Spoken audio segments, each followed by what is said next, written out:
I love how William Broad's article has sparked discussion. You can dispute his fact-finding.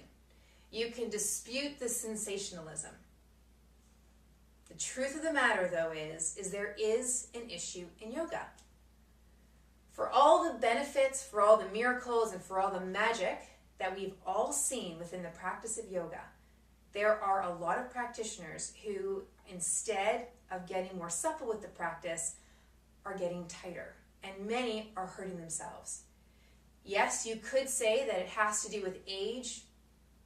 You could say that it has to do with the fact that yoga is movement, and like all movement, running, swimming, cycling, Pilates, walking, climbing the stairs, you name it, movement can create injury, and you be absolutely truthful and accurate.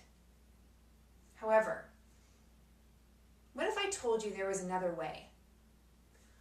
What if I told you that there was a way that many yoga practitioners and teachers are using on themselves and with their students, young, middle-aged, older, ones that are in pain, ones that are going through treatment, ones that are sick, ones that have special needs? They're experiencing new ways of moving in their body, and they're gaining greater range of motion, greater ease of movement. They're gaining true hip opening, true core stability. They've said enough of the gripping and the bracing and the strain and the tension. And now they're stronger, calmer, and more open. What if I told you that was a way available to you? The distinction's really subtle with what I'm teaching versus a lot of what is taught in the yoga industry. By no means am I the only one. I want you to consider this. Think about the hips as an example. When you really dig in to how a lot of typical classes are taught, the cueing is not around the hips. We talk about hip opening, but a lot of the cueing does not relate to hip opening. Think about it. Let's take triangle or warrior two as an example, and you're prepping for those positions.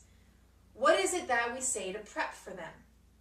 We talk about the feet moving. Some people may even say the feet rotating. Right? And now we all know that the aim of this is to move the leg bone in the hip socket. But here's the important distinction. The cue is about the foot. I played with this recently with a group of teachers, and I asked them to prepare for this position. And all of them initiated with their foot. They all moved their hip socket by moving their foot. And their feet were really hard, and they were leading the way. And so I asked them, can you just move the leg bone in the hip socket? Can you just move the leg bone in the hip socket? They couldn't do it.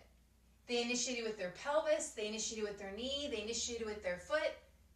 They couldn't actually initiate, move your leg bone in your hip socket by moving the leg bone in the hip socket. Now, after 15 minutes of playing with this, they got the movement in the leg bone in the hip socket, with the foot not leading, with the knee not leading, and with the pelvis and the rib cage and the spine and the head and the shoulders not leading. They were able to get this purely and precisely. Then 2 weeks later, I heard from about 80% of them, and all 80% had found new freedom in through their hips. 15 minutes of working with me, and then 2 weeks of follow-up, and their practices had shifted dramatically. So, consider something for the next 2 weeks. Consider moving the leg bones in the hip socket. Don't lift your tailbone up to the sky in downward facing dog. Don't tuck your tailbone. Don't move from your feet. If the intention is to move at this joint, move at this joint. Cue from this space. Explore from this space. And just start to see what happens. Yes, there is an issue in yoga. It's an issue that doesn't have to be in existence. Is there another way? Yes, yes, there is. And if you play with this for 2 weeks, you may just blow your mind.